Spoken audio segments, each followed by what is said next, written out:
Hello दोस्तों, नमस्कार। स्वागत है। आशा करता हूं कि आप सभी बहुत बढ़िया हैं, अच्छे हैं, स्वस्थ हैं और अपनी तैयारी भी बढ़िया तरीके से कर रहे हैं। देखिए, आज की क्लास में मैं नया टॉपिक लेके आपके साथ आया हूं, दैट इज ब्लड रिलेशन। और ब्लड रिलेशन टॉपिक ऐसा टॉपिक है कि किसी भी कॉम्पिटिटिव एग्जाम में 1 या 2 क्वेश्चन पक्के ही मिलते हैं और पंजाब के एग्जाम में तो इसके रिलेटेड हर एक सिलेबस में मेंशन किया होता है कि ब्लड रिलेशन या फिर रिलेशंस या फिर ब्लड रिलेशन पजल्स के नाम से। अब ब्लड रिलेशन पजल्स क्या होती हैं वो हम बाद में बात करेंगे। आज मैं पहले बेसिक पार्ट में डिस्कस कर रहा हूं कि ब्लड रिलेशन एक्चुअली में होता क्या है। ठीक है, ब्लड रिलेशन, ब्लड रिलेशन या फिर रिश्तेदारी, रिश्तेदारी हिंदी में लिखा होता है। ठीक है, रक्त संबंध। ठीक है, तो रिश्तेदारी मतलब रिश्तेदारी जो है वो बेसिकली ब्लड रिलेशन चैप्टर जो है वो 3 पार्ट में डिवाइडेड है। मतलब 3 तरह के क्वेश्चन इसमें से बनते हैं। मिक्स्ड रिलेशनशिप, मिक्स्ड रिलेशनशिप जो कि मैं आज की क्लास में डिस्कस करने वाला हूं। और असल में थोड़ा सा अगर मैं आपको बताऊं तो मिक्स्ड रिलेशनशिप ही वो पार्ट है जिसके ऊपर ब्लड रिलेशन बेस्ड पजल्स बनती हैं। आखिर में कुछ क्वेश्चन 3-4 पजल्स जो है वो मैं इसी वीडियो में डिस्कस करूंगा जो कि मिक्स्ड रिलेशनशिप पजल्स रहेंगी, मतलब ब्लड रिलेशन पजल्स रहेंगी। और ये इंपॉर्टेंट है क्योंकि अलग से मेंशन रहता है ब्लड रिलेशन पजल्स। ठीक है, दूसरा पार्ट हम इसमें पढ़ेंगे, वो पढ़ेंगे जम्बल्ड रिलेशनशिप। वो हम पढ़ेंगे इसमें जम्बल्ड रिलेशनशिप। मिक्स मतलब मिश्रित। ठीक है, जम्बल्ड रिलेशन, जम्बल्ड मतलब जो वो आपको कंफ्यूजन क्रिएट करता है। जैसे अगर मैं एग्जांपल दूं तो क्या कहता है कि पॉइंटिंग टू अ फोटोग्राफ। ठीक है, मतलब कि एक फोटो की तरफ इशारा करते हुए मोहन सोहन से कहता है। ठीक है, ऐसे वाले क्वेश्चन। ठीक है, और तीसरी टाइप रहती है कोडेड रिलेशनशिप। तीसरी टाइप इसमें रहती है कोडेड रिलेशन। कोडेड रिलेशन मतलब सांकेतिक, सांकेतिक रिलेशनशिप। कैसे? जैसे ऐसे कह देता है कि ए डिवाइड बी का मतलब है ए बी का भाई है, ए मल्टीप्लाई बी का मतलब है ए बी की सिस्टर है, ऐसे वाले क्वेश्चन। तो मतलब तीनों टाइप रहती है। ये टाइप इंपॉर्टेंट है इसलिए क्योंकि इस पे बेस्ड पजल्स बनती हैं। ये टाइप और ज्यादा इंपॉर्टेंट है क्योंकि पंजाब में इस पे बेस्ड क्वेश्चन भी पूछे जाते हैं। तो मतलब कुल मिला के ये दोनों टाइप बहुत इंपॉर्टेंट है, पर आजकल तीनों टाइप्स में से क्वेश्चन आ जाते हैं। ऐसा नहीं कि इसमें से नहीं आता है, क्वेश्चन इसमें से भी कई बार आ जाता है। तो आज की क्लास में मैं मिक्स्ड रिलेशनशिप्स जो वो डिटेल में डिस्कस करूंगा। तो 3 टाइप है, तो 3 लेक्चर में इसके बनाने वाला हूं। एक लेक्चर अपना मिक्स्ड रिलेशनशिप का रहेगा, एक जम्बल्ड रिलेशनशिप का रहेगा और एक कोडेड रिलेशनशिप का रहेगा। और तीनों वीडियोस में पूरा मैं डिटेल डिस्कस कर दूंगा। क्वेश्चन चाहे जितने मर्जी रहे पर कॉन्सेप्ट हर एक आ जाएगा। हर एक कॉन्सेप्ट जो है वो इनका रिलेटेड जो रहता है ब्लड रिलेशन का वो सारे आ जाएंगे। चलिए, तो हम डिस्कस करते हैं क्वेश्चन नंबर फर्स्ट से। अब उससे पहले मैं थोड़ी सी एक फंडामेंटल बात और करता हूं कि असल में जब भी ब्लड रिलेशन आती है तो हम इसको सोल्व कैसे करेंगे। अगर मैं आपसे डिस्कस करूं कि मैं कैसे आपको ये सोल्व करवाने वाला हूं ब्लड रिलेशनशिप, तो उसके लिए मैं जनरेशन चार्ट बनाऊंगा। जनरेशन चार्ट बनाऊंगा आपके सामने। उसी के बेस्ड, जब उसी कॉन्सेप्ट पे बेस्ड हम ना ये तीनों जो टाइप मैंने बताई है ना, हम तीनों टाइप उसी कॉन्सेप्ट से सॉल्व करेंगे। ठीक है, जनरेशन चार्ट। अब जनरेशन चार्ट क्या है? जनरेशन मतलब पीढ़ियां जो आती हैं। तो अगर मैं कहूं कि ये आप हो या मैं हूं, दिस इज मी, ठीक है, और यू, ठीक है, ये आप जो मैं हूं, तो मेरे से ऊपर जो पीढ़ी होगी वो क्या होगी? पेरेंट्स, मतलब कि आपके पेरेंट्स की, ठीक है, मेरे पेरेंट्स की। ठीक है, पेरेंट्स में मदर फादर। ठीक है, अब अगर हम बात करें तो मेरी उम्र में कौन कौन आ जाता है। अगर मैं बात करूं कि आपकी और आप हो, मैं हूं, तो मेरी उम्र में क्या आ जाता है? ब्रदर सिस्टर, मतलब कि भाई आ जाता है, बहन आ जाती है। ठीक है, ब्रदर सिस्टर। ठीक है, जिसको ना एक वर्ड दिया जाता है, बहन भाई, जिसको एक वर्ड दिया जाता है इंग्लिश में, अगर आप इंग्लिश में कर रहे हो, ठीक है, तो उसको कहते हैं सिबलिंग्स। ठीक है, सिबलिंग्स होते हैं सगे बहन भाई। ठीक है, मतलब कि जो सगे होते हैं ना, बिल्कुल, उनको कहते हैं सिबलिंग्स। सगे जो बहन भाई होते हैं वो सिबलिंग होते हैं। इसके अलावा इसी एज ग्रुप में कौन आ जाता है? कजन आ जाते हैं। ठीक है, उसी एज ग्रुप में क्या आ जाते हैं? कजन आ जाते हैं। उसके अलावा और कौन आ जाता है इस एज ग्रुप में? Brother in law, brother in law, sister in law, ठीक है, ब्रदर सिस्टर इन लॉ जो आते हैं वो आ जाते हैं, brother in law sister in law वगैरह जो है वो इसी एज ग्रुप में आ जाते हैं। तो मतलब इस, अब मैं आपको बता दूं कि अपना एज ग्रुप, अपने से बड़े एज ग्रुप को हम ऊपर बनाते जाएंगे, छोटे एज ग्रुप को नीचे बनाते जाएंगे। तो पेरेंट्स का एज ग्रुप है तो उसमें पेरेंट्स आ जाते हैं, ठीक है। उसके अलावा क्या आ जाता है, अंकल आ जाते हैं, ठीक है, अंकल आ जाते हैं, आंट आ जाते हैं, ठीक है, अंकल आंट। अब इसमें भी थोड़ा डिस्टिंक्शन करते हैं, हिंदी पंजाबी में तो थोड़ा मेंशन किया होता है, चाचा चाची, ताया ताई, मामा मामी, फूफा, ठीक है, बुआ वगैरह। बट यहाँ थोड़ी दिक्कत आती है, तो इसमें ना इसके दो डिवीजन कर सकते हो आप। मतलब जो फादर की साइड से होते हैं उनको तो कहते हैं पैटर्नल, उनको क्या कहते हैं, पैटर्नल अंकल, पैटर्नल आंट, पिता की साइड से जो होते हैं, ठीक है। और मदर की साइड से जो होते हैं उनको कहते हैं मैटरनल, ठीक है। मदर की साइड से जो होते हैं उनको कहते हैं मैटरनल अंकल जो आंट, ठीक है। मतलब कि माता की तरफ से, पिता की तरफ से। अगर एग्जांपल दूं तो पैटर्नल अगर अंकल लिखा है तो वो चाचा ताया होता है, ठीक है। और अगर मैटरनल अंकल लिखा है तो वो मामा होता है ना। तो मतलब जैसे मेंशन किया वैसे आप देख लेना। अब पेरेंट्स के ऊपर क्या होता है, पेरेंट्स के पेरेंट्स होते हैं, तो हमारे रिस्पेक्ट में बात कर रहा हूं मैं, तो हमारे रिस्पेक्ट में वो क्या होंगे, ग्रैंड पेरेंट्स होंगे, ठीक है, ग्रैंड पेरेंट्स होंगे, दादा दादी, नाना नानी, ठीक है। अब नीचे आ जाएं, तो इस नीचे आ जाएं तो हमारे नीचे जो है वो चिल्ड्रन आएंगे, बच्चे आएंगे, ठीक है। तो बच्चे आ जाएंगे, बच्चों की उम्र में क्या आ जाएंगे, नेफ्यू, नीस, भतीजा भतीजी, ठीक है। तो भतीजा भतीजी जो है वो इसी एज ग्रुप में आ जाते हैं ना, मतलब कि नेफ्यू नीस जो है वो इसी एज ग्रुप में आ जाते हैं। अब इसके नीचे अगर आ जाएं तो बच्चों के बच्चे होंगे, तो वो क्या कहलाएंगे, ग्रैंड चाइल्ड, ठीक है, द ग्रैंड चिल्ड्रन, मतलब कि जो पोता पड़पोता, ठीक है, पोती, ठीक है, तो वो जो आ जाते हैं वो अब इससे ऊपर चले जाएं, तो इससे ऊपर चले जाएं तो वो ग्रेट कहलाता है, ग्रेट ग्रैंड, ठीक है, ग्रेट ग्रैंड पेरेंट्स, मतलब कि पेरेंट्स के पेरेंट्स के पेरेंट्स, ठीक है। तो मतलब ये चीज इसी तरह से, ये चार्ट हमने ऐसे ही फॉलो करना है, इसी सीक्वेंस में चलना है।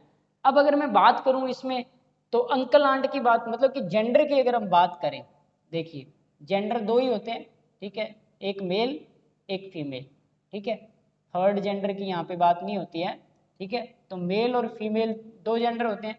तो जब भी मैं क्वेश्चन करूंगा, कुछ किताबों में कुछ जगहों पे आपको जो है वो मेल फीमेल प्लस माइनस से लिखा मिलेगा, बट हम प्लस माइनस से नहीं करेंगे। जब भी मेल आएगा तो हम उसको बॉक्स में बनाएंगे, और फीमेल होगी तो उसको हम किस में बनाएंगे, सर्कल में बनाएंगे, मतलब कि ऐसी नोटेशन हम यूज करने वाले हैं, ठीक है। तो चलिए अब इसी कॉन्सेप्ट के ऊपर हम सॉल्व करते हैं पूरा, और बहुत ही आसान रहता है, ठीक है। अगर आप कॉमन सेंस भी अच्छे से यूज करते हो ना, मैं बता दूं ना, अगर सिंपल सी भाषा में मैं हर क्लास में हर जगह हर एक स्टूडेंट को कहता हूं कि reasoning is nothing but all about your intelligence, it is all about your common sense, ठीक है, it's all about your IQ level, ठीक है, it's all about your aptitude, मतलब कि आप चीजों को कितना लॉजिकली सोच पाते हो, कितना सामान्य बुद्धि से सोच पाते हो, कॉमन सेंस आपका कितना के काम करता है।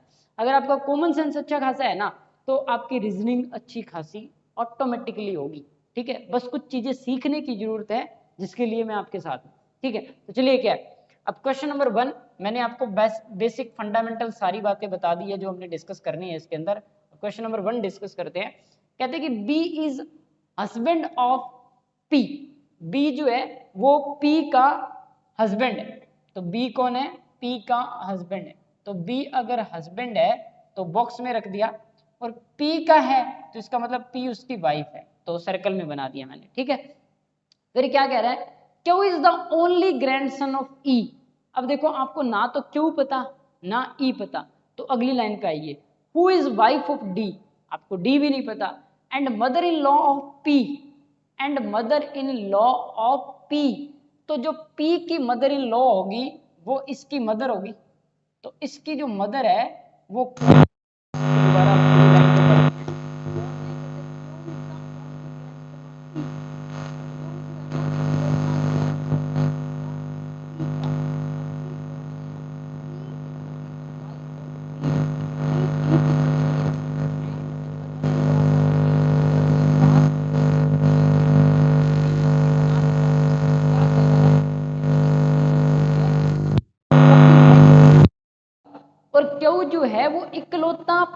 है ई का, हु लग जाए। अब 3 बातें में ध्यान से सुनना, मेरी बात को गौर से सुनना।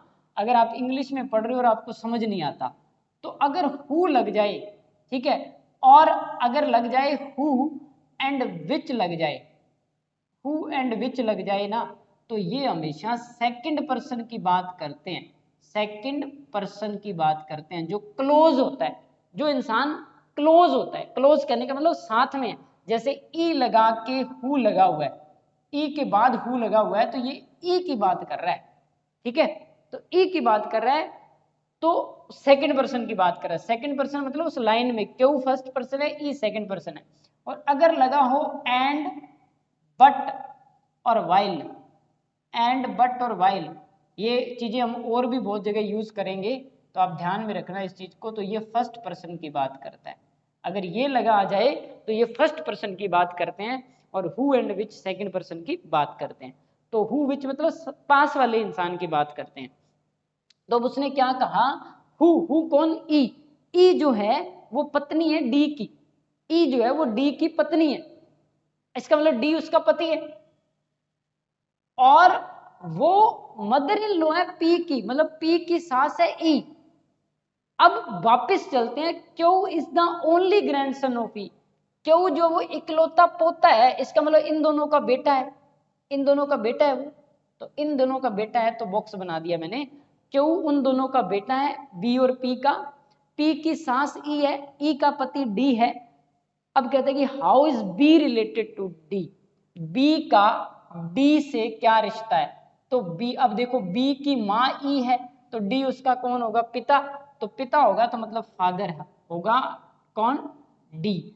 बट अगर पूछा उसने बी क्या, बी का रिलेशन क्या है, तो बी तो बेटा हुआ ना, तो फादर सन का रिलेशन हुआ, तो सन बी है, डी कौन है, फादर है। तो आंसर क्या आ गया आपका, ऑप्शन नंबर सी, मतलब जो बी है वो बेटा है किसका, डी का। आई बात सिंपल, बिल्कुल सो सिंपल, ठीक है। मतलब कि आपको कुछ ज्यादा कंफ्यूजन नहीं पैदा करनी है, जनरेशंस में चलना है। जो सेम उम्र के हैं उनको बराबर बनाते जाओ ऐसे, जो कम उम्र के हैं उनको नीचे बनाते जाओ, जो बड़ी उम्र के उनको ऊपर बनाते जाओ, जो मेल है उनको बॉक्स में रख लो, जो फीमेल है उनको सर्कल में रख लो, सिंपल, ठीक है। क्वेश्चन नंबर 2, ठीक है। क्वेश्चन नंबर 2 क्या कहता है, कहता है कि F is brother of A, F जो है वो भाई है ए का, एफ ए का भाई है। अब ए कौन है आपको नहीं पता, हो सकता है उसकी बहन हो, क्योंकि बहन का भी तो भाई होता है और भाई का भी भाई कहलाएगा। तो आपको नहीं पता, तो ऐसे केस में आप क्या कर सकते हो, सर्कल और बॉक्स दोनों बना लो, अगर श्योरिटी नहीं है तो जो होगा उसमें से एक डिलीट कर देंगे। आगे क्या कह रहा है, सी इज द डॉटर ऑफ ए। अब ए की बेटी है कौन, सी, मतलब ए, इसका मतलब ए मैरिड है, तो उसकी बेटी कौन है, सी। ए मैरिड है, उसकी बेटी कौन है, सी। अब D is sister of F. अब डी जो है, एक और डी है, वो एफ की बहन है, डी एफ की बहन है, तो वो ए की भी बहन ही होगी, ठीक है। आई बात समझ में। अब जी इज द ब्रदर ऑफ सी, जी जो है वो सी का भाई है, तो जी सी का भाई है, तो मैंने सेम लाइन में बना दिया, जी सी का भाई है। Then who is the uncle of G, G का अंकल कौन है। तो ऑब्वियस सी बात है, अब अंकल की बात हो रही है ना यहाँ पे, ठीक है। अब मैं हिंदी भी अगर इसकी बताऊं, तो कहते हैं कि एफ जो है वो भाई है ए का, एफ जो है वो ए का भाई है, सी जो है वो बेटी है ए की, सी जो है वो ए की बेटी है, डी जो है वो एफ की बहन है, और जी जो है वो सी का भाई है। तो कहता है कि नीचे दिए गए में ऑप्शन में से कौन सा इंसान अंकल है जी का। तो जी का अंकल जो है वो, जी का अंकल अगर पंजाबी में लिखा है, सॉरी इंग्लिश में लिखा है, तो अंकल का मतलब मामा भी रहता है और चाचा भी रहता है। पर उसने अगर मामा लिखा तो हमें श्योरिटी हो जाएगी पंजाबी में अगर आप पढ़ोगे तो, हिंदी में आप पढ़ोगे तो। पर अगर हम देखें जी, जी जो वो इस इंसान के बच्चे हैं। अब अगर ये लड़की हुई, ए अगर लड़की हुई, तो जी का मामा होगा एफ, ठीक है, तो जी का एफ मामा होगा। बट अगर ए लड़का हुआ तो उसका क्या होगा, चाचा या ताया होगा। बट अल्टीमेटली जी का अंकल जो कौन है, वो एफ है, ऑप्शन नंबर सी। ठीक है, तो सी ऑप्शन इसका आंसर हो गया। ठीक है, देखिए अल्टीमेटली ना आप खुद पे ले सकते हो। ब्लड रिलेशन करने का सबसे आसान तरीका क्या है, देसी तरीका क्या है, मैं अगर आपसे कहूं तो आप खुद पे लो उस चीज को। ठीक है, खुद पे लेके अपने रिलेशंस इमेजिन करो दिमाग में, तो आप कर सकते हो। पर अगर नहीं करना, वैसे आपको लगता है कि कंफ्यूजन हो रही है, तो this is the best method. ठीक है, आप जनरेशन गैप से सोल्व करो, फ्लो चार्ट बन जाएगा, फैमिली ट्री बन जाएगा। ठीक है, ये आपका फैमिली ट्री बन गया है। ठीक है, इस फैमिली ट्री को आप देखो कि कौन सी जड़ कहाँ से जुड़ी हुई है। ठीक है, सिंपल सी बात है। चलिए नेक्स्ट क्वेश्चन नंबर 3 करते हैं। ठीक है, बहुत ही सिंपल चैप्टर है ये, और बहुत ही मजेदार तरीके से करेंगे हम। ठीक है, और एक ही कॉन्सेप्ट से, इसी कॉन्सेप्ट से मैं सारी टाइप्स भी करवा दूंगा। चलिए क्या है, P's father is Q's son. P का जो पिता है, अब पी जो है ना, पी, उस पी का जो पिता है, पी, अब मुझे नहीं पता पी लड़का है कि लड़की है। ठीक है, हमें नहीं पता पी लड़का है कि लड़की है। जो पी का फादर है ना, पी का फादर यहाँ पे होगा ना, यहाँ पी का फादर होगा, हमें नहीं पता कौन है, क्वेश्चन मार्क लगा दिया मैंने। पी का फादर पता नहीं कौन है, बट वो जो पी का फादर है ना, वो क्यू का बेटा है। इसका मतलब क्यू जो है वो इस इंसान के पिता है। ठीक है, इस इंसान के पिता है कौन, क्यू। पर जरूरी थोड़ा ही है कि बेटा है तो हमें ये पता चल गया कि क्यू फादर ही है। हो सकता है कि क्यू जो है वो मदर हो उसकी, तो इसका मतलब श्योरिटी नहीं है। क्यू का बेटा है तो इसका मतलब ये नहीं है कि क्यू उसका पिता ही है, माता भी तो हो सकती है। अब आगे क्या कह रहा है, M is the paternal uncle of P. M जो है ना वो पी का अंकल है, पैटर्नल अंकल। पैटर्नल अंकल क्या होता है, पिता की तरफ से। तो मतलब इस इंसान का कोई भाई होगा, और वो कौन है, एम है। ठीक है, एम जो है वो क्या है, पैटर्नल अंकल ऑफ पी है। तो पी का पैटर्नल अंकल तभी होगा जब वो उसके पिता का भाई हो। And N is the brother of Q. N जो है वो क्यू का ब्रदर है। एन जो है वो क्यू का ब्रदर है। अब आपने ध्यान रखना है भी यहाँ हस्बैंड वाइफ वाला रिलेशन ना क्रिएट करे। क्यों, क्योंकि कंफ्यूजन होती है कि क्या लगाएं। तो जब भी हस्बैंड वाइफ का रिलेशन होगा ना, तो मैं डबल लाइन लगाऊंगा।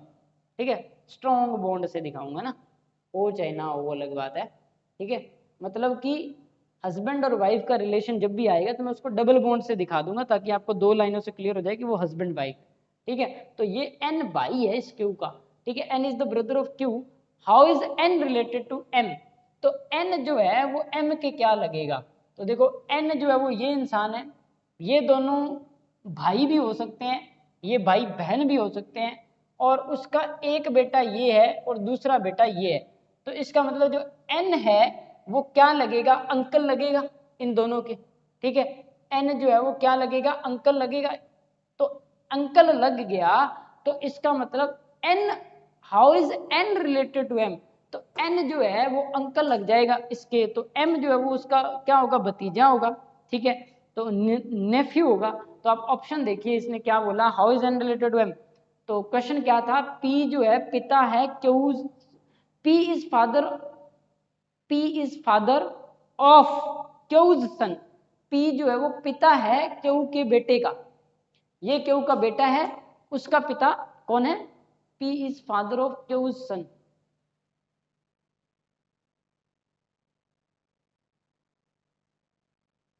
क्यू के पी जो है, पीज, सॉरी मैं दोबारा से पढ़ता हूं इसको, P's father is Q's son. Is लगा, ऑफ नहीं लगा। पीज फादर, पी का फादर जो है वो क्यू का बेटा है। ठीक है, ये बात है। M is paternal uncle of P. M जो है वो पी का पैटर्नल अंकल है, तभी होगा इसी के केस में। And N is brother of Q, और एन जो है वो भाई है क्यू का। सारा सही बना हुआ है, इसका मतलब एन जो है वो अंकल लगता है एम के, पर अंकल ऑप्शन में नहीं है, तो इसका मतलब आपका आंसर हो जाएगा none of these, E option. ठीक है, चलिए नेक्स्ट पे बढ़ते हैं। क्वेश्चन नंबर 4 आपकी स्क्रीन पे है। अब ध्यान से देखिए, पढ़िए, खुद करने की कोशिश करिए, फिर हम साथ के साथ करते हैं इसको। कहते हैं कि A is father of C. A पिता है सी का। A is father of C, A is father of C, A C का पिता है, क्लियर है बात। But C is not his son, पर सी उसका सन नहीं है, तो सन नहीं है तो डॉटर होगी, बेटी होगी। अब क्या कहता है, ए इज द डॉटर ऑफ सी, ई सी की भी बेटी है, ए की भी बेटी है, सी की भी बेटी है, मतलब इसका मतलब ई और ए और सी जो है वो दोनों मैरिड है, सॉरी ए और ई दोनों मैरिड है, मतलब कि ई की भी बेटी है सी।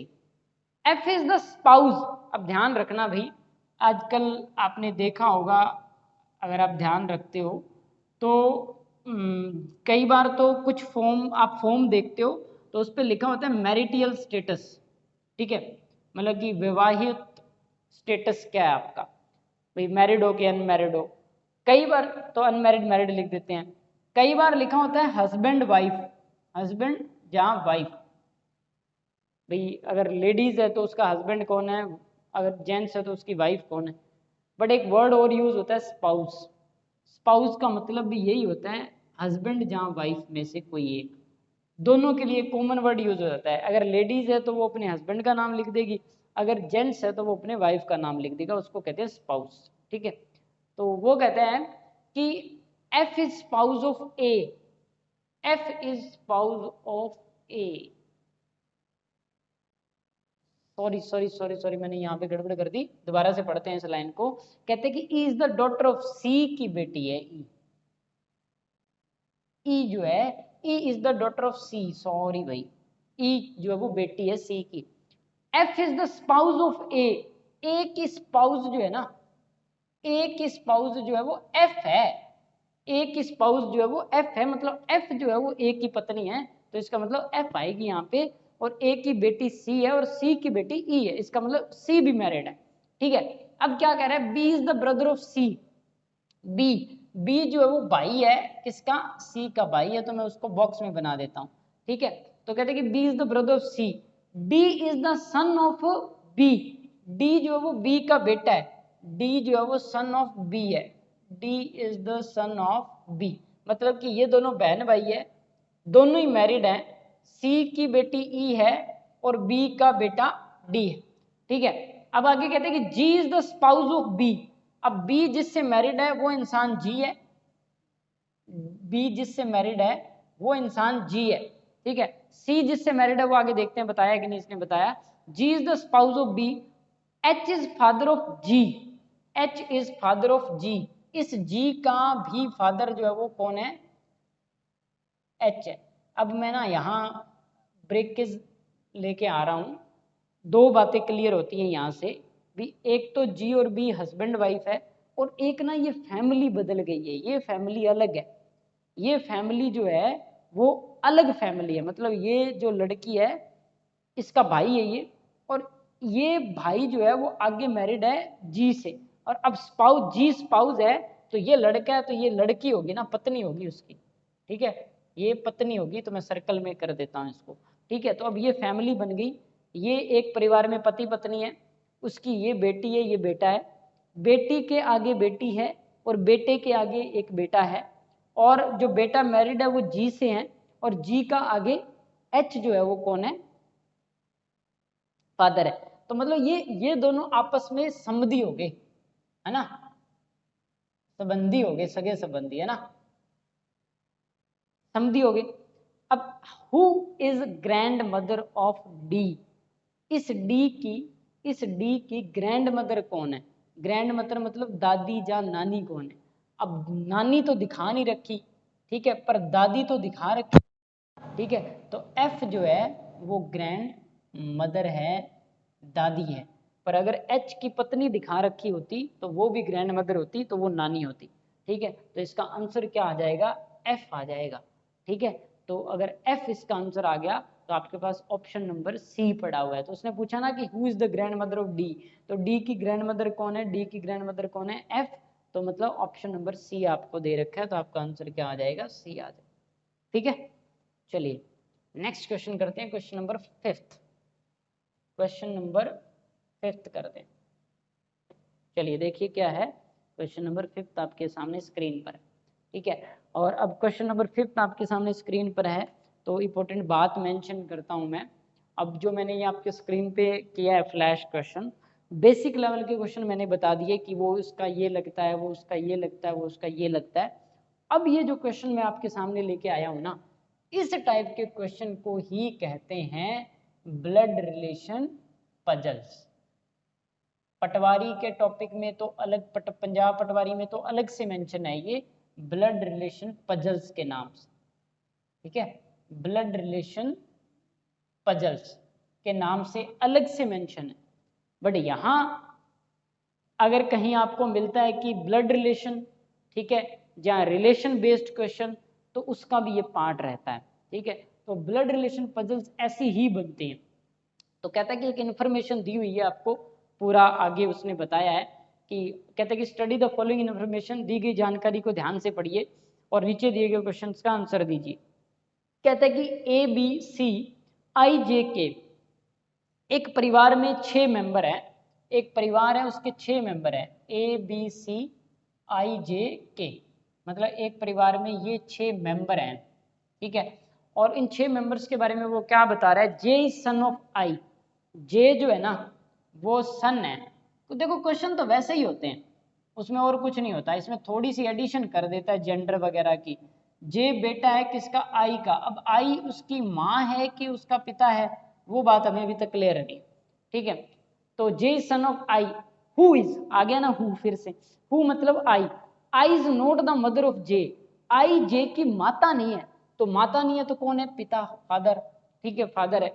B is brother of I, B जो है वो आई का ब्रदर है, बी आई का ब्रदर है, बी जो है वो आई का ब्रदर है, तो जे का मामा हो गया ना, तो B is brother of I, ठीक है। और आगे क्या कह रहा है, B is brother of, sorry मामा नहीं, चाचा हो गया, चाचा या ताया हो गया, ठीक है। बी इज ब्रदर ऑफ आई, के and I are married couple, के एंड आई, अब आई जो है वो मैरिड किससे है, के से, तो K and I are married couple, तो के उसकी पत्नी है, ठीक है। K and I are married couple and C is daughter of K, C बेटी है के की, तो इन दोनों की बेटी होगी ना एक तरह से, तो सी बेटी है के की, तो मतलब जे और सी बहन भाई हो गए, ठीक है। अगली अगली लाइन में क्या कह रहा है, who is sister of, who मतलब कोमा लगा के लिए बात कर रहा है, हु इज सिस्टर ऑफ ए, जो कि ए की बहन है। अब ये आगे ए की बहन है, अब ए उसका भाई है क्या है हमें नहीं पता।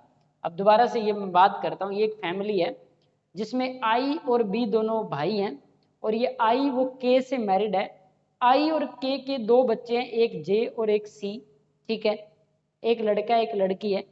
इस के का आगे भाई या बहन ए है, अगर भाई हुआ तो इन दोनों का मामा होगा, और अगर बहन हुई तो इन दोनों की मासी होगी, ठीक है ना। अब how is J related to C, अब जे का सी से क्या संबंध है, जे और सी दोनों आपस में ब्रदर सिस्टर है, तो जे क्या है उसका ब्रदर है, ठीक है, जे उसका क्या है ब्रदर है, तो उसका भाई है, ठीक है। तो कई बार इसमें क्वेश्चन ऐसा भी पूछ लेता है, तो ऐसे पूछ लेगा कि how many female members in the family, how many female members in the family, परिवार में फीमेल मेंबर कितने। तो आप देखो एक फीमेल तो हमें श्योर है ये, और एक फीमेल श्योर है हमें ये, 2 फीमेल तो श्योर है, बट ए के बारे में श्योरिटी नहीं है कि ए मेल है कि एक फीमेल है। तो इसका आंसर क्या होगा, 2 तो पक्का है, 3 हो सकती है, तो इसका आंसर क्या होगा 2 और 3, 2 तो श्योरिटी है, अगर ए फीमेल हो गई तो 3 हो जाएंगे, 2 श्योर है 3 भी हो सकते हैं, ठीक है। नेक्स्ट क्वेश्चन नंबर 6 पे चलते हैं। सेम अभी आगे जो क्वेश्चन रहेंगे थोड़े से पजल टाइप के ही रहेंगे। तो मिक्स रिलेशनशिप इसीलिए कहते हैं क्योंकि इसमें वो बहुत सारी रिलेशंस को मिक्सअप कर देता है, तो इस वजह से इसको कहते हैं मिक्स्ड रिलेशनशिप, ठीक है। तो क्वेश्चन नंबर 6 आपके पास सामने स्क्रीन पे है, ठीक है।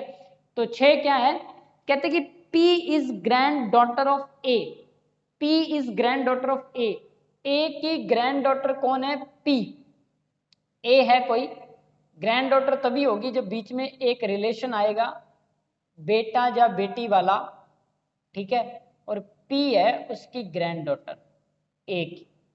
P is a granddaughter of A who is married to W. Who? कौन? A.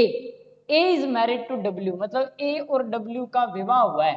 पर ना अभी क्लैरिटी हमें अब भी नहीं हुई कि A पुरुष है कि W, मतलब मेल फीमेल कौन है इन दोनों में से, अब भी हमें क्लियर नहीं हुआ। M is brother in law of A. M जो है ना वो A का ब्रदर इन लॉ है, मतलब ब्रदर इन लॉ तब होता है ना जब वो W का भाई हो, ठीक है, मतलब कि A का ब्रदर इन लॉ तभी होगा ना जब वो W का भाई हो। कौन? M। अब W कुछ भी है ना, कोई फर्क नहीं पड़ता, अगर W फीमेल हुई तो इस इंसान का, ये मेल हो जाएगा तो वो इस इंसान का साला होगा, ठीक है। अगर A मेल हुआ और W फीमेल हुई, सॉरी, अगर A फीमेल हुई और W मेल हुआ तो ये M जो है वो A के देवर या जेठ लगेगा, ठीक है ना। तो दोनों सेंस में ब्रदर इन लॉ, इंग्लिश में तो मतलब एक ही शब्द है उनके पास, ब्रदर इन लॉ, पर वो देवर भी हो सकता है, जेठ भी हो सकता है और साला भी हो सकता है, ठीक है। अब क्या है, कहते हैं कि M is brother in law of A का ब्रदर इन लॉ है, who has 2 daughters but no son. Who कौन? A के ना कोई बेटा नहीं है, 2 बेटियां हैं, इसका मतलब अब श्योर हो गया कि ये वाला इंसान बेटी है, ठीक है, और इसके एक बेटी और है, 2 बेटियां हैं, मैंने 2 चक्कर लगा दिए, मतलब कि इसके ना 2 बेटियां हैं, एक तो हमें ये पता ही है जिसकी बेटी आगे P है, और एक बेटी इसकी और है, ठीक है ना। उसने बोला है, कहता है कि who has 2 daughters but no son. Who किसके? M के। M is the brother in law of A की बात कर रहे हैं, हु का मतलब A के 2 बेटियां हैं, कोई बेटा नहीं है। A is cousin of Q, अब हमें Q तो पता ही नहीं, एंड ब्रदर ऑफ P, कौन? R is cousin of Q। R जो है वो कजन है Q का, कजन मतलब भाई है किसी भी तरह से, ठीक है, भाई भी हो सकता है, बहन भी हो सकता है। R is cousin of Q and brother of P। P का भाई है कौन? R। R P का भाई है, इधर बना देता हूं मैं, R P का भाई है, तो मतलब ये दोनों बच्चे इसके हैं। अब इसका कजन तभी होगा जब इसका कोई बेटा या बेटी हो, मतलब इस वाले इंसान, इसका भी मुझे नहीं पता, इसका भी मुझे नहीं पता कौन है, पर्सन कौन है ये नहीं पता, बट ये इंसान जो भी होगा, इसका जो बेटा और बेटी होगा वो इसके कजन ही लगेगा इन दोनों के, तो मतलब वो इंसान कौन है? क्यू है, ठीक है, क्यू। अब कहते हैं कि R is cousin of Q. R जो है वो क्यू का कजन है, and brother of P। R जो वो P का ब्रदर है, क्यू का कजन है, ठीक है। आगे कहते हैं U and V are son in law of W। आगे वो क्या कह रहा है कि 2 इंसानों की बात कर रहा है, वो किसकी?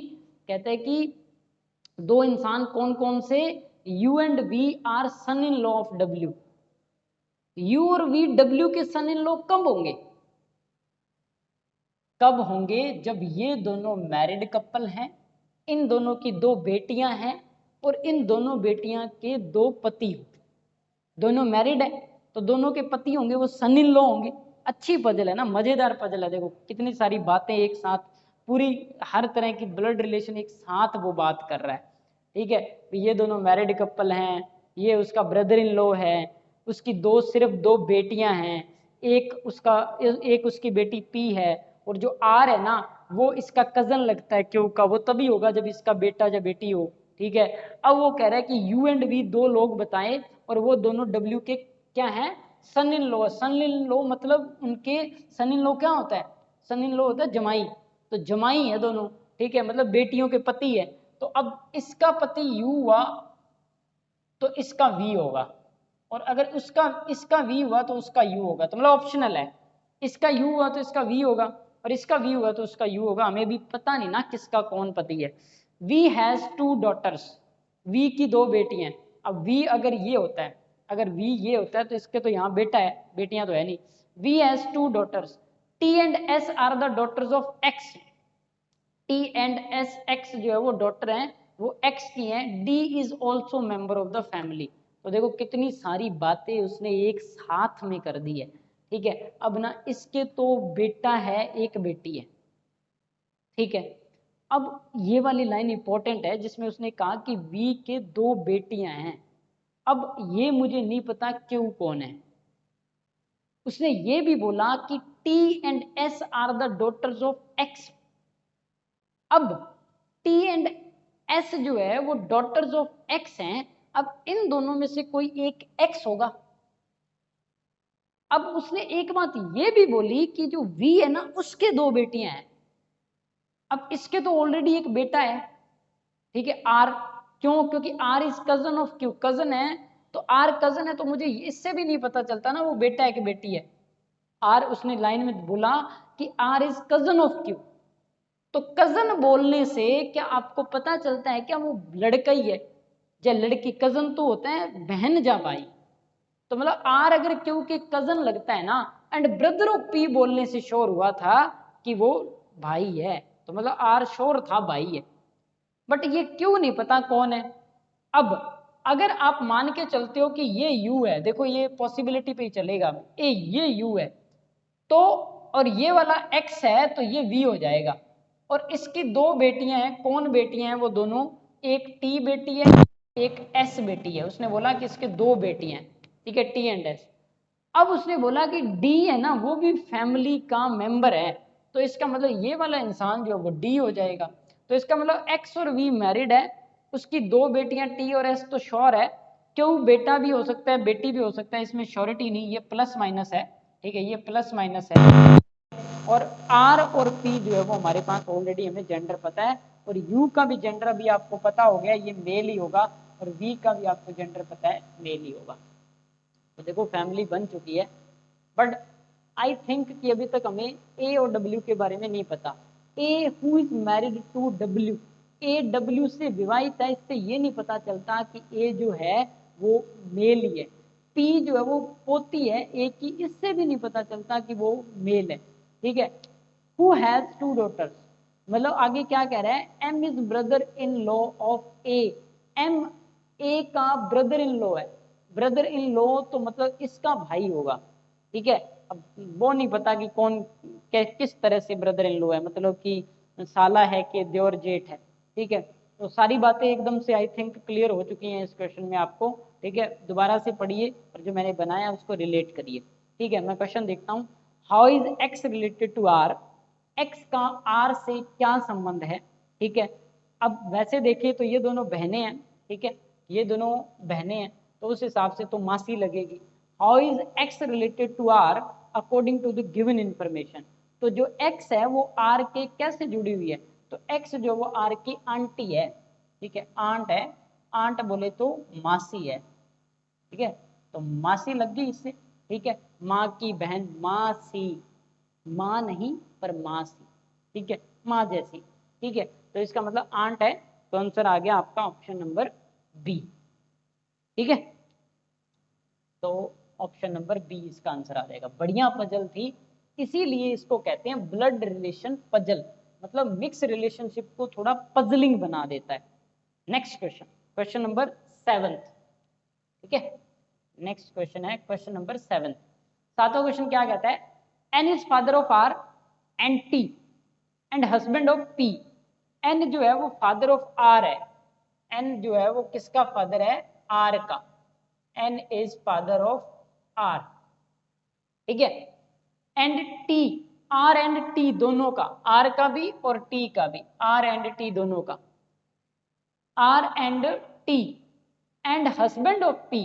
N is father of R and T and husband of P, और पी का पति है, तो पी का पति है तो मतलब पी उसकी पत्नी है, ठीक है। अब क्या कह रहा है, M is father of V and L is mother of K. कहते हैं कि M is father of V, M पता ही नहीं है अभी तक, वी भी नहीं पता है, ठीक है। L is mother of K, L भी नहीं पता है, के भी नहीं पता है। वी एंड के आर कजन, वी एंड के आर कजन सिस्टर, वी और के जो है वो बहनें हैं, कजन बहनें, ठीक है। कजन्स हैं, पर वैसे कजन लिखता है तो सिस्टर कम लगता है, पर मेंशन कर रहा है वो ब्लड रिलेशन में बताना चाह रहा है कि बहनें हैं। R is maternal uncle of V, R जो है ना वो वी का मैटरनल अंकल है। आर जो है, आर जो वी का मैटरनल अंकल है, मतलब आर वी का मैटरनल अंकल तभी हो सकता है, आर वी का मैटरनल अंकल, आर वी का मैटरनल अंकल तभी हो सकता है जब टी उसकी बहन हो, ठीक है, मतलब टी बहन हो, वो मैरिड हो और उसकी बेटी हो, जब बेटा हो कौन, वी, तो कहते हैं कि R is maternal, maternal uncle मतलब मामा, मामा मतलब बहन, मतलब कि माँ का भाई, माँ का भाई, अगर ये टी उसकी माँ होती है वी की तो वो मैटरनल अंकल हो जाएगा, क्योंकि ये दोनों बहन भाई कुछ थे, हमें पता चल गया अब। तो टी बहन है उसकी आर की, और उसका बेटा या बेटी कौन है, वी है, ठीक है। और उसने बोला कि वी एंड के आर कजन सिस्टर, तो वी एंड के आर कजन सिस्टर, तो मतलब कि ये के जो है वो इसकी बेटी होगी, ठीक है। वी एंड के आर कजन सिस्टर तभी हो सकती है ना जब वी इसकी बेटी और आर की बेटी के हो, ठीक है। N has only 2 children, N के सिर्फ 2 ही बच्चे हैं, तो अब और श्योर हो गया कि कोई तीसरा इंसान नहीं है जो लड़की हो सकता है, तो मतलब टी होगा लड़की, ठीक है, टी लड़की होगी, एन की बेटी टी है, एन का बेटा आर है, 2 ही बच्चे हैं, आर की बेटी के है, टी की बेटी वी है। अब पिछली लाइन जो मैंने छोड़ी थी उसमें वापस आ रहा हूं, कहते हैं कि M is father of V, M जो वो वी का पिता है, तो मतलब टी का पति है, एम जो वो टी का पति है और वी का पिता है, ठीक है। M is father of V and L is mother of K, L is mother of K, तो एल के का मदर। अब फैमिली क्लियर एकदम पूरी हो गई है, कैसे पूरी हो गई है, ये दोनों पति पत्नी, 2 बच्चे, 2 ही अच्छे, और आगे दोनों मैरिड भी हैं और दोनों की एक एक बेटी भी है, ठीक है ना, तो पूरी फैमिली बन चुकी है ये। अब इस फैमिली में ये 2 जो है वो मुखिया हैं, आगे उनके 2 बच्चे हैं, हस्बैंड है, और 2 आगे बच्चे हैं। कहते हैं कि how is M related to P, M का पी से क्या रिश्ता है, एम का पी से, तो बेटी का घर वाला है, तो बेटी का घर वाला दामाद होता है, तो दामाद होता है तो उसको क्या कहते हैं, सन in law, sun in law, दामाद, क्या है, दामाद है वो, ठीक है, मतलब कि दामाद है बेटी का घर वाला, तो ऑप्शन जो है वो नहीं दे रखा, तो कैनॉट बी डिटरमाइन में चले जाएगा, या फिर सॉरी कैनॉट डिटरमाइन तो हो गया, नन ऑफ दीज में चला जाएगा। देखो कैनॉट बी डिटरमाइन का मतलब क्या होता है, कैनॉट बी डिटरमाइन का मतलब होता है बता नहीं सकते, पता नहीं कर सकते, तो पता तो कर लिया ना हमें, ऑप्शन में नहीं है तो आप कहोगे नन ऑफ दीज, दिए गए ऑप्शन में नहीं। चलिए देखिए क्वेश्चन नंबर 8 देखते हैं क्या है। क्वेश्चन नंबर 8 में स्टडी द फॉलोइंग इन्फॉर्मेशन, कह रहे हैं कि दी की जानकारी को बढ़िया से पढ़िए और नीचे दिए गए क्वेश्चंस का आंसर करिए, ये भी एक तरह की पजल है। कहते हैं कि there are 2 married couple in the family of 6 people, 6 लोग हैं कौन फैमिली में, U V W X Y and Z, मतलब कि ये 6 जो लोग हैं एक फैमिली के अंदर, और उसमें ना उसने एक बात बताई है कि 2 मैरिड कपल भी हैं, 2 विवाहित जोड़े भी हैं, ठीक है। अब कहते हैं कि W is the wife of V, W जो है वो वी की वाइफ है, डब्ल्यू जो है वो वी की क्या है, वाइफ है, मतलब कि डब्ल्यू वी की पत्नी है, तो एक मैरिड कपल तो हो गया, वी उसका पति हो जाएगा, ठीक है। अब कहते हैं कि and the mother of Z, और जेड की माता है, जेड की माता है, मतलब जेड उसका बेटा या बेटी कोई भी हो सकता है। अगली लाइन में कह रहा है कि x is grandmother of you, अब देखो आप यू को अगर यहां रखते हो, यू को अगर यहां रखते हो तो ग्रैंड मदर कहां होगी, यहां हो तो होगी ना, तो यहां तो एक्स है ही नहीं, तो इसका मतलब आप एक्स जो है वो ऊपर रख लो और यू जो है वो यहाँ इस जगह पे आ जाए, मतलब इस जनरेशन में आ जाए, कौन से वाली जनरेशन में, जो जनरेशन जेड की है, तो एक्स जो है वो मोस्ट प्रोबेबली क्या बन जाएगी, जो वो ग्रैंड मदर बन जाएगी, वो इन दोनों की जो वो पेरेंट्स में आ जाएगी, ठीक है। अब X is grandmother of U and mother of V, तो देखो अगली लाइन में उसने क्लियर भी कर दिया कि वी की माता है एक्स, तो इसका मतलब वो अल्टीमेटली यू की ग्रैंड मदर हो गई, ठीक है। Z is granddaughter of Y, Z जो है वो ग्रैंड डॉटर है, ग्रैंड डॉटर है तो पता चल गया कि वो लड़की, और किसकी, वाई की, तो वाई की ग्रैंड डॉटर तभी हो सकती है जब वाई जो है वो उसका दादा हो, इसका मतलब एक्स का वो पति हो, ठीक है। तो मतलब एक्स और वाई मैरिड कपल है, डब्ल्यू और वी मैरिड कपल है, डब्ल्यू और वी के 2 बच्चे हैं, एक जेड है एक यू है, यू के बारे में हमें कुछ भी नहीं पता कि वो लड़का है कि लड़की, मतलब वो फीमेल भी हो सकती है, वो मेल भी हो सकती है, ठीक है, मेल भी हो सकता है, तो दोनों में से कोई भी हो सकता है, तो ये एक फैमिली बन गई है। अब कहते हैं कि what is W two you, W you के क्या लगती है, तो डब्ल्यू तो जो यू के क्या लगती है, डब्ल्यू जो है वो यू की क्या है, माता है, ठीक है। W जो है वो क्या है, मदर है यू की, W जो है वो यू की मदर है। अब आप अगर आंसर देखें तो ऑप्शन नंबर ए पड़ा हुआ है, तो ए ऑप्शन पड़ा हुआ है आंसर में, तो इसका मतलब मदर है। अब अगर मान लो कि आपसे अगर पूछे कि फैमिली में फीमेल कितने हैं, और अगर आपसे पूछे कि फैमिली में मेल कितने हैं, तो आप देख लो जरा, फीमेल कितने, एक दो, दो तो श्योर है, ठीक है, दो तो श्योरिटी है, बट अगर ये यू फीमेल हुई तो तीन हो जाएंगे, ठीक है। अब अगर आपसे पूछे कि फैमिली में मेल कितने हैं, अब आप देखो एक दो, एक सॉरी एक मिनट, फीमेल फैमिली के अंदर एक दो तीन, तीन श्योर है सॉरी, और अगर ये फीमेल हुई तो चार हो जाएंगे ना, ठीक है, तीन श्योर है चार हो जाएंगे। मेल एक और दो तो श्योर है, और अगर ये मेल हुआ तो तीन हो जाएंगे, तो इसका मतलब अगर तीन फीमेल हुए तो तीन मेल हो सकते हैं। अगर